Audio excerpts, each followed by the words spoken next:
امام آ گئے. امام نے بولا بھائی ہاں کیا سوال ہے. اب اتنا مگن تھا ذکر میں کہ یہ بھول ہی گیا کہ میں نے امام کو بلایا ہے. کہتا نہیں مجھے کوئی کام نہیں ہے. اسے پتہ نہیں کوئی اور ہے. میں نے کہا کوئی کام ہے تو پوچھو. اب وہ غافل. تو امام نے بولا عجیب لوگ ہیں, بلاتے بھی ہیں پوچھتے بھی کچھ نہیں ہیں. اب جب اس کو یہ محسوس ہوا کہ امام تھے تو اب یہ امام کے پیچھے دوڑا. اب یہ جتنا دوڑتا تھا امام اتنا اس سے دور ہو جا رہے ہیں. ایک جگہ پہ دیکھا امام ایک دروازے میں داخل ہو گئے, یہ پیچھے آ گیا. اب اس نے دروازہ کھٹکھٹایا تو کوئی شخص باہر نکلا. کہا وہ مجھے امام سے ملنا ہے. وہ ہمیں 1 منٹ پوچھ کے آتا ہوں. گئے تو اس نے دیکھا امام کو بلا لیا. یہ دیکھا تو امام بیٹھے ہوئے ہیں, قرآن کھلا ہوا ہے. اب جیسے اس نے امام کو دیکھا نا تو جو اس کے ذہن میں تھا سب بھول گیا. یہ امام ہے. امام کو دیکھ کے آدمی کو کہاں کچھ یاد رہتا ہے. امام کو دیکھا, صرف سلام کیا, التماس دعا, باہر. جیسے ہی باہر نکلا سارے سوال یاد آ گئے. سوال پوچھنے تھے اس نے. اب جب سوال یاد آئے اس نے دوبارہ دروازہ کھٹکھٹایا تو پھر وہی شخص باہر آیا. کہا مجھے امام سے ملنا ہے. کہا امام تو نہیں ہے. کہا کیسی باتیں کر رہے ہو, ابھی تو امام تھے, جھوٹ بول رہے ہو.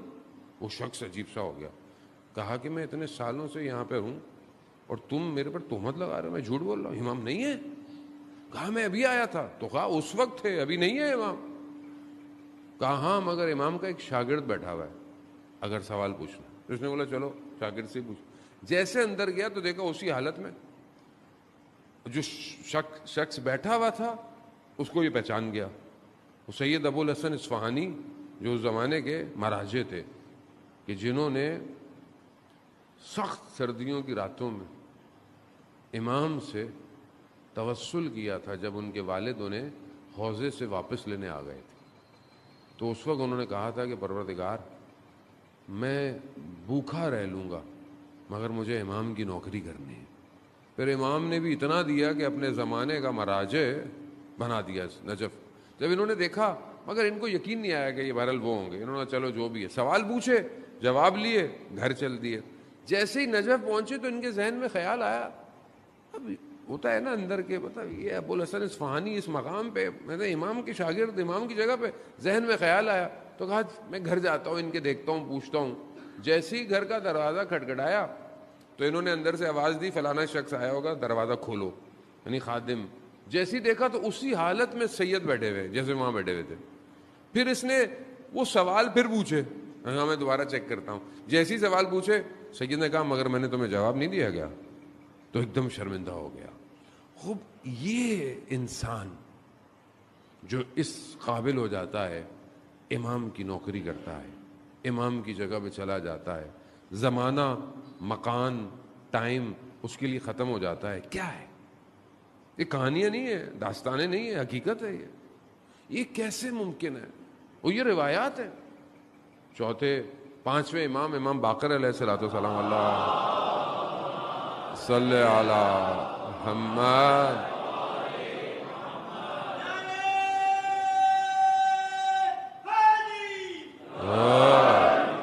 امام خود فرماتے ہیں کہ وہ جو ہمارے آخری کے اصحاب ہوں گے وہ ایک قدم بڑھائیں گے تو ان کا اگلا قدم مدینہ میں ہوگا.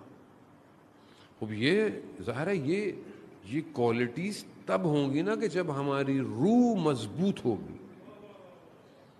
بدن مضبوط. اچھی بات ہے, بدن کا خیال رکھیں, صحت کا خیال رکھیں. جوان کو ایکسرسائز کرنی چاہیے, ورزش کرنی چاہیے, اپنے آپ کو مطلب مضر صحت سے جو چیزیں اسے دور کرنا چاہیے. لیکن بدن سے زیادہ روح کو طاقت چاہیے. روح جب مضبوط ہوتی ہے تو وہ اپنے وقت میں پھیلنا شروع ہو جاتی ہے. ایک روح اگر بزرگ ہو جائے پورے معاشرے پر حاکمیت کرتی ہے. ایک روح. آپ دیکھیں گے ابھی 2 دن پہلے شہید عارف کی برسی تھی. شہید عارف حسینی آج تک دلوں پہ راج کر رہے ہیں. اس کی وجہ کیا ہے؟ روح بزرگ تھی. اور یہ روح تب بزرگ ہوتی ہے جب اس کی خلوت میں سجدے شروع ہوتے ہیں, جس کے سجدے دنیا کو دکھانے کے لیے نہیں ہوتے, جس کے سجدے صرف اپنے رب کی ملاقات کے لیے. اب ہماری زندگی میں جو اتنا حیصل ہے، اتنی جو پریشانی ہے، اتنے جو مشکلات ہیں، اس کی ایک سب سے بڑی وجہ ہمارا رب سے جو رابطہ ہے وہ بہت کمزور ہو گیا ہے. ہم بہت جلدی گھبرا جاتے ہیں، زندگی میں ٹینشن میں آ جاتے ہیں، ایک دم ہاتھ پاؤں پھول جاتے ہیں، اور جو بھی ہو رہا ہے، مطلب غصہ آیا، غصے میں انسان کچھ بول بیٹھتا ہے. کیوں بول رہا ہے؟ بعد میں پچھتاتا ہے آدمی کہ میں نے کیوں کہا، پہلے کیوں نہیں سمجھ میں آتا. بار بار ایک ہی گڑھے میں گرتا ہے. جوان، ظاہر جوان ہے، اس کے اندر خواہشات بھی ہیں، تمایلات بھی ہیں، اٹریکشنز بھی ہیں، سب کچھ ہے، بار بار غلطی کرتا ہے. بعض اوقات جوان ویسے کرتے ہیں، مولانا صاحب توبہ بھی کر لی، پھر بھی گناہ ہو گیا، پھر توبہ کر لی، پھر گناہ ہو گیا. بہرحال وہ رحمان ہے، وہ رحیم ہے. ہم یہ نہیں کہتے کہ وہ معاف نہیں کرنے والا، وہ معاف کرنے والا ہے. لیکن میں بار بار کیوں گر رہا ہوں؟ اس کی وجہ یہ ہے کہ میرا رابطہ کمزور ہے. جب انسان کا رابطہ مضبوط ہو جائے تو اسے گناہ کی حقیقت نظر آتی ہے. گناہ کی حقیقت کیا ہے؟ آج مجھے معاشرے میں گناہ نظر نہیں آتا. مطلب مجھے تو لذتیں آ رہی ہیں نا، نعوذ باللہ. ویسے مجھے ہر چیز خوبصورت اچھی لگ رہی ہے، مگر ہر خوبصورت چیز حلال تھوڑی ہے. جو حلال ہے اس کی طرف دیکھیں، مگر ہر چیز حلال تو نہیں ہے. تو مجھے کیسے پتہ چلے گا حلال میں حرام میں فرق کیسے پتہ چلے گا؟ وہ آئیے، قرآن بہترین واقعہ بیان کرتا ہے. قصص الانبیاء، قصص القرآن احسن القصص ہے. حضرت یوسف علیہ السلام کا واقعہ اور زلیخا کا واقعہ بہترین واقعہ، جسے خدا نے اتنے ادب کے دائرے میں بیان کیا ہے کہ کوئی بھی بیان نہیں کر سکتا. اس واقعے کو کتنے ادب کے ساتھ، کس احترام کے ساتھ قرآن اس واقعے کو کوٹ کر رہا ہے کہ جب زلیخا نے حضرت یوسف کو بلایا، 7 دروازے بند کر کر خواہش کا اظہار کیا. حضرت یوسف کو زلیخا نظر نہیں آ رہی تھی. کمال تو الہی یہی تھا، جب پروردگار کہیں پر بھی حضرت یوسف نے زلیخا سے گفتگو نہیں کی، یا اس کو کہا کہ یہ تو آپ کیا کہہ رہی ہیں، مطلب میں تو آپ کے گھر میں پلا بڑا ہوں. نہیں، کہا پروردگار تیری پناہ چاہتا ہوں. یعنی جب انسان اپنے آپ کو خدا کے حوالے کر دے تو خدا گناہ کی حقیقت کو کھول دیتا ہے. زلیخا نظر نہیں آئی، شیطان کا چہرہ نظر آیا. وہ جب شیطان کا چہرہ نظر آئے گا تو کوئی اٹریکٹ ہوگا؟ نہیں ہوگا. وہ کہا یوسف مڑ جا، گھوم جا. جب خدا پر توکل ہو تو پھر یہ نہیں دیکھا جاتا کہ دروازے کھلے ہیں یا بند ہیں. مڑ جا، مڑ گئے، 7 بند دروازے کھل گئے. مگر جو خدا مصر میں تھا وہ خدا آج نہیں ہے. اگر ہم بھی خدا کی پناہ مانگیں اپنی تنہائی میں، یہ جو دنیا نے ہمارے لیے بازار گرم کیا ہوا ہے، انسٹاگرام، ٹک ٹاک، یہ سب کیا ہے؟ لذتیں ہیں نا. یہ بار بار آنکھوں کے سامنے آتی ہیں.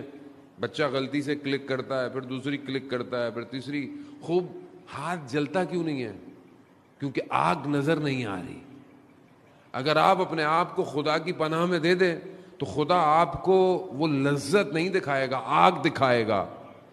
ہو سکتا ہے آپ اپنا موبائل اٹھا کے پھینک دیں آپ یقیناً، بولے مجھے یہ نہیں چاہیے.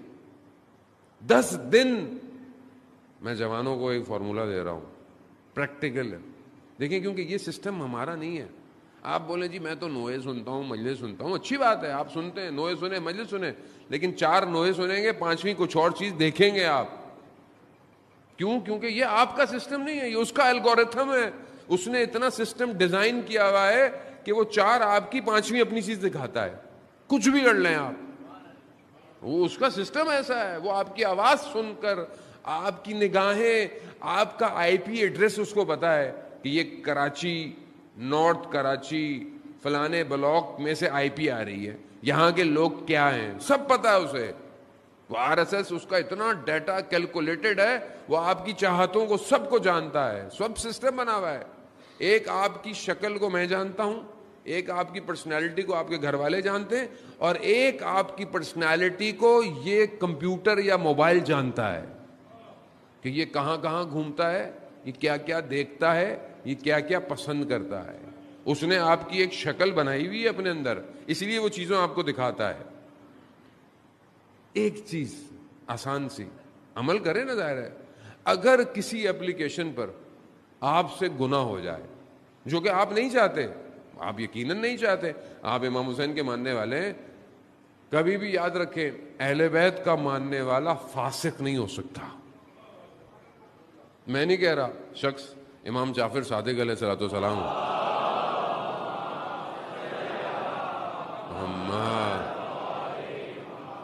شخص امام کے پاس آیا، مولا آپ کے چاہنے والا ہے، غلط کام کرتا ہے، یہ کرتا ہے، وہ کرتا ہے، کیا کریں؟ ان سے رابطہ رکھیں. امام فرماتے ہیں ہمارا ماننے والا فاسق نہیں ہو سکتا، اس کا عمل فاسق ہو سکتا ہے، خود فاسق نہیں ہے. تو ہمارے عمل خراب ہے نا خدا نخواستہ. تو اگر کسی اپلیکیشن پہ غلطی سے گناہ ہو جائے، نگاہ خراب ہو جائے، اپنے آپ سے عہد کریں 1 ہفتے تک میں یہ اپلیکیشن نہیں کھولوں گا. کھولے کریں، اپنے آپ کو مضبوط. آگ ہے، آگ، یہ آگ آپ کے نفس کو کھا رہی ہے. حضرت یوسف کی گواہی دے دی تھی بچے نے کہ حضرت یوسف جو ہیں وہ مطلب ان کا غلطی نہیں ہے، صاحب ہے، قرآن کہہ رہا ہے بچے نے گواہی دی کہ کرتا اگر پیچھے سے پٹا ہے تو پھر زلیخا گناہ گار ہے، کرتا آگے سے پٹا ہے تو کرتا پیچھے سے پٹا تھا. تو گواہی تو دے دی تھی، چھوٹے سے بچے نے دی. پھر بھی حضرت یوسف نے کہا پروردگار ایسی دنیا سے بہتر تو مجھے زندان میں ڈال دے، زندان میں، تاکہ میں تیری عبادت تو کروں. آج دنیا موقع نہیں دے رہی، نہ عبادت کا نہ ذکر کا. الدنیا سجن مومن، دنیا مومن کا زندان ہے، اور مومن اس دنیا سے پرواز چاہتا ہے. آپ یقین کریں جو ہم لوگ کہتے ہیں بہرحال اللہ سب کو اچھی زندگی دے، صحت دے، لیکن سلامتی والی زندگی دے. خود امام سجاد علیہ الصلوۃ والسلام ارشاد فرماتے ہیں، اللہم صلی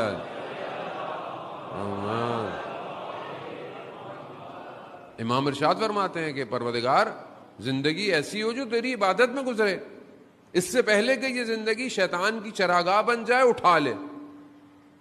زندگی اگر اس کی عبادت میں ہے تو بہتر ہے، اس سے پہلے کہ اگر خراب ہو. عزیزان محترم، دنیا سے جانے میں گھبرانا نہیں چاہیے آدمی کو، کیونکہ ہماری اٹیچمنٹ اتنی ہے نا دنیا سے. اب ہمیں ڈر لگتا ہے میں مر جاؤں گا تو کیا ہوگا. ابھی انسان مر جائے گا تو کیا ہوگا؟ سب سے پہلے اسے اپنی بلانگنگز، جو چیزیں اس کے ساتھ جڑی ہوئی ہیں، اس کا خوف ہوتا ہے. یہ کہاں جائے گا، یہ کہاں جائے گا، کیونکہ اٹیچمنٹ بہت زیادہ ہے نا. اور جب انسان کو اٹیچمنٹ نہ ہو تو بڑے آرام سے جائے گا.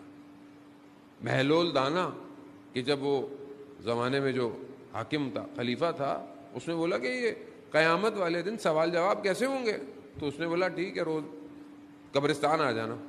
تو اس نے دیکھا قبرستان میں ایک بڑا سا توا لوہے کا بدن کوئی چیز تھی جس پر نیچے آگ لگائی ہوئی، اس کو گرم کیا ہوا. سوال جواب کیسے ہوں گے؟ کہا ایسے ہوں گے، میں بتاتا ہوں.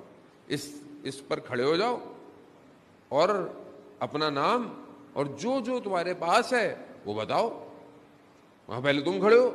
بہلول دانا گئے، اپنا نام بتایا، 2 تو کپڑے تھے، بولا یہ ہیں، واپس آ گئے.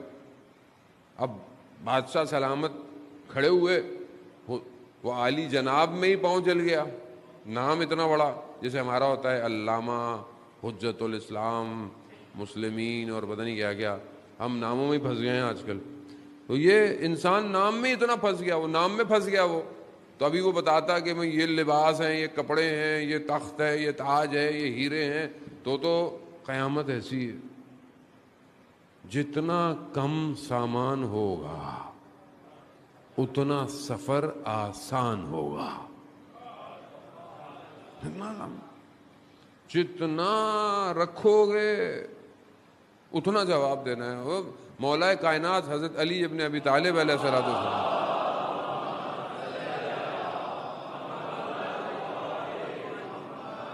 امام کیا فرماتے ہیں کہ تعجب ہوتا ہے اس دنیا میں جس کے حلال میں ثواب سوال اور جس کے حرام میں عذاب.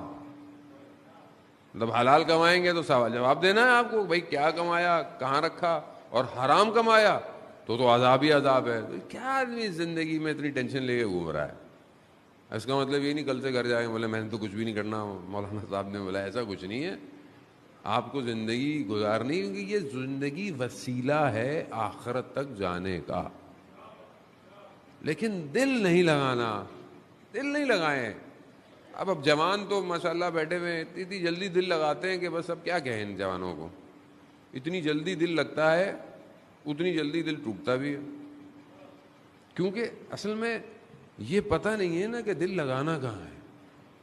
وہ ایک شخص اسی طرح جوان تھا، عاشق تھا کسی کا. رات برف گر رہی تھی، کھڑکی کھول کر صرف اس لیے کھڑکی پہ بیٹھا رہا کہ محبوب شاید کسی لمحے اپنی کھڑکی پہ آئے گا. رات گزر گئی، برف میں یخ ہو گیا.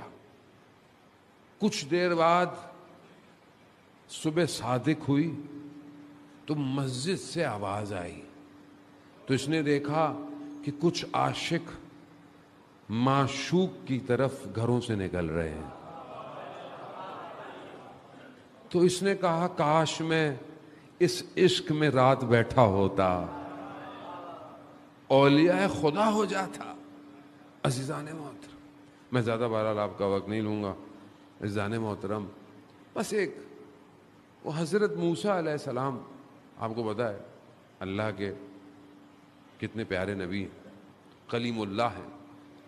قرآن بھی کہتا ہے حضرت موسیٰ نے خدا سے کیا کہا، ارے نہیں میں آپ کو دیکھنا چاہتا ہوں. خدا نے کیا کہا، لن ترانی، تم مجھے نہیں دیکھ سکتے. پھر بھی حضرت موسیٰ نے کہا بھائی دیکھنا ہے، اور اپنے لوگوں کو بھی لے کے گئے. خدا نے کیا کیا، تجلی کوہ طور پر دی، سب بے ہوش ہو گئے. بے ہوش نہیں، وہ مر گئے. وہ جو ساتھ تھے نا وہ مر گئے. حضرت موسیٰ بے ہوش ہو گئے. جب ہوش میں آئے دیکھے تو مرے پڑے. تو کہا پروردگار اگر یہ مر گئے تو میں واپس جا کے جواب کیا دوں گا؟ کہ بولیں گے مار دیا، پر ان کو زندہ تو کرے.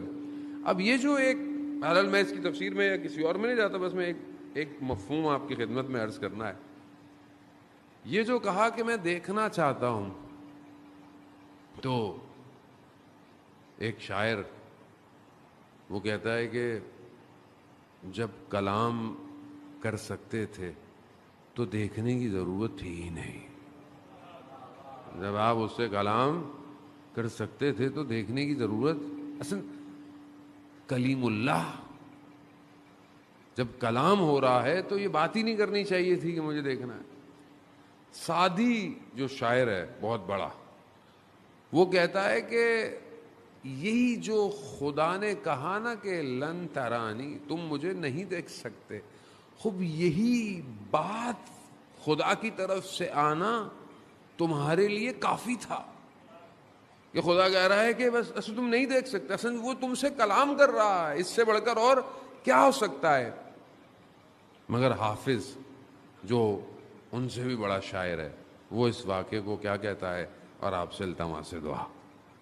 حافظ کہتا ہے کہ دیکھا یا دیکھنے کی خواہش تو اس کی جاتی ہے جس سے تم سے دور ہو. دیکھنے کی خواہش، ارانی میں دیکھنا چاہتا ہوں، کہا دیکھنے کی خواہش تو اس کے لیے کی جاتی ہے جو دور ہو تم سے. وہ تو شہرک سے بھی زیادہ قریب ہے، اسے دیکھنے کی خواہش کیوں؟ عزیزان محترم، بس اپنی زندگی میں لقاء اللہ کی کوشش کر.